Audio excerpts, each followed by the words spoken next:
ಮೈಸೂರು ಜಿಲ್ಲೆ ನಂಜನಗೂಡು ತಾಲೂಕು ಹರತಲೆ ಗ್ರಾಮದಲ್ಲಿ ಶಕ್ತಿ ದೇವತೆ ಶ್ರೀ ಚಿಕ್ಕಮ್ಮ ದೇವಿ ಅಮ್ಮನವರ ಜಾತ್ರಾ ಮಹೋತ್ಸವ ಸಡಗರ ಸಂಭ್ರಮ ಹಾಗೂ ಶ್ರದ್ಧಾ ಭಕ್ತಿಯಿಂದ ನಡೆಯಿತು. ಜಾತ್ರಾ ಮಹೋತ್ಸವದ ಅಂಗವಾಗಿ ಗಂಗಾ ಪೂಜೆ, ಕಳಸ ಪೂಜೆಯೊಂದಿಗೆ ದೇವಾಲಯದಿಂದ ಹೊರತಂದ ಅಲಂಕೃತ ಶ್ರೀ ಚಿಕ್ಕಮ್ಮ ದೇವಿ ಅಮ್ಮನವರ ಉತ್ಸವ ಮೂರ್ತಿಗೆ ಪೂಜೆ ಸಲ್ಲಿಸಿ ಹೆಣ್ಣು ಮಕ್ಕಳಿಂದ ತಂದ ಹಾಲರವಿ ಉತ್ಸವಕ್ಕೆ ಜಿಲ್ಲಾ ಪಂಚಾಯಿತಿ ಮಾಜಿ ಸದಸ್ಯರು, ಕನ್ನಡ ಸಾಹಿತ್ಯ ಪರಿಷತ್ತಿನ ಗೌರವಾಧ್ಯಕ್ಷರಾದ ಚಿಕ್ಕರಂಗನಾಯಕ ಚಾಲನೆ ನೀಡಿದರು. ತಮಟೆ, ಕಂಸಾಳೆ ಹಾಗೂ ಮಂಗಳವಾದ್ಯ ಸೇರಿದಂತೆ ಛತ್ರಿ, ಚಾಮರ, ಸತ್ತಿಗೆ, ಸುರುಪಾನಿಗಳೊಂದಿಗೆ ಶ್ರೀ ಅಮ್ಮನವರ ಹಾಲರವಿ ಹಾಗೂ ಉತ್ಸವವನ್ನು ಗ್ರಾಮದ ಪ್ರಮುಖ ಬೀದಿಗಳಲ್ಲಿ ಅದ್ದೂರಿಯಾಗಿ ನಡೆಸಲಾಯಿತು. ಸುತ್ತಮುತ್ತಲಿನ ಸಾವಿರಾರು ಭಕ್ತರು ಜಾತ್ರಾ ಮಹೋತ್ಸವದಲ್ಲಿ ಪಾಲ್ಗೊಂಡು ಶಕ್ತಿ ದೇವತೆ ಶ್ರೀ ಚಿಕ್ಕಮ್ಮ ದೇವಿಗೆ ಪೂಜೆ ಸಲ್ಲಿಸಿ ತಮ್ಮ ಭಕ್ತಿ ನಮನ ಸಲ್ಲಿಸಿದರು. ಉತ್ಸವದಲ್ಲಿ ಪಾಲ್ಗೊಂಡ ದೇವರ ಗುಡ್ಡಪ್ಪ ಅವರಿಗೆ ಗ್ರಾಮದ ಪ್ರತಿಯೊಬ್ಬ ಮನೆಯವರು ನೀರು ಹೊಯ್ದು ಅರಿಶಿನ ಕುಂಕುಮ ಹಚ್ಚಿ ವಿಶಿಷ್ಟವಾಗಿ ಪೂಜೆ ಸಲ್ಲಿಸಲಾಯಿತು. ಬಂದ ಎಲ್ಲಾ ಭಕ್ತರಿಗೆ ಗ್ರಾಮಸ್ಥರಿಂದ ಅನ್ನ ಸಂತರ್ಪಣೆಯನ್ನು ಸಹ ಏರ್ಪಡಿಸಲಾಗಿತ್ತು. ಇದೇ ಸಂದರ್ಭದಲ್ಲಿ ಗ್ರಾಮದ ಹಾಗೂ ಬಿಜೆಪಿ ಮುಖಂಡ ಚಿಕ್ಕರಂಗನಾಯಕ ಮಾತನಾಡಿ, ಪ್ರತಿ ವರ್ಷದಂತೆ ಈ ಬಾರಿಯೂ ಗ್ರಾಮದಲ್ಲಿ ಶಕ್ತಿ ದೇವತೆ ಶ್ರೀ ಚಿಕ್ಕಮ್ಮ ದೇವಿ ಜಾತ್ರಾ ಮಹೋತ್ಸವವನ್ನು ಅದ್ದೂರಿಯಾಗಿ ಆಚರಿಸಲಾಗುತ್ತಿದೆ.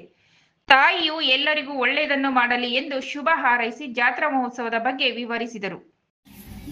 ನಮ್ಮ ಹರತಲೆ ಗ್ರಾಮದಲ್ಲಿ ಪ್ರತಿ ವರ್ಷದಂತೆ 2ನೇ ವರ್ಷದ ಚಿಕ್ಕದೇವಮ್ಮನವರ ಜಾತ್ರಾ ಮಹೋತ್ಸವನ ಅದ್ದೂರಿಯಾಗಿ ಹಾಲರವಿ, ಕಳಸೆ, ಸತ್ರೆ, ಸೂರಿಪಾನಿ, ಕಳತಂಡದೊಂದಿಗೆ ಮೆರವಣಿಗೆಯನ್ನು ಪ್ರಮುಖ ಬೀದಿಗಳಲ್ಲಿ ಮೆರವಣಿಗೆ ಮಾಡಲಾಗುತ್ತದೆ.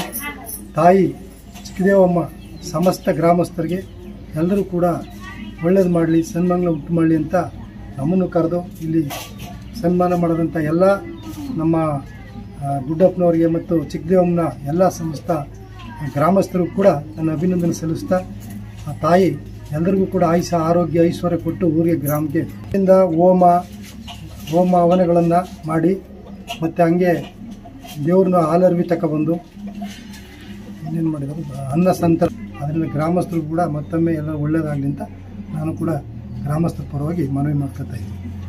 ಜಾತ್ರಾ ಮಹೋತ್ಸವದಲ್ಲಿ ಗ್ರಾಮ ಪಂಚಾಯಿತಿ ಅಧ್ಯಕ್ಷರಾದ ಕಾಂತರಾಜು, ಸದಸ್ಯರಾದ ಗೋವಿಂದರಾಜು, ಮಾಜಿ ಸದಸ್ಯ ಚಿಕ್ಕಣ್ಣ, ಯಜಮಾನ ಚಿನ್ನಸ್ವಾಮಿ, ಮರಿಗಂಡ ನಾಯಕ ಸೇರಿದಂತೆ ನಾಯಕ ಜನಾಂಗದ ಕುಲ ಬಾಂಧವರು, ಹಿರಿಯರು, ಮುಖಂಡರು ಸೇರಿದಂತೆ ಚಿಕ್ಕರಂಗನಾಯಕ ಅಭಿಮಾನಿ ಬಳಗದ ಸದಸ್ಯರು ಭಾಗವಹಿಸಿದ್ದರು.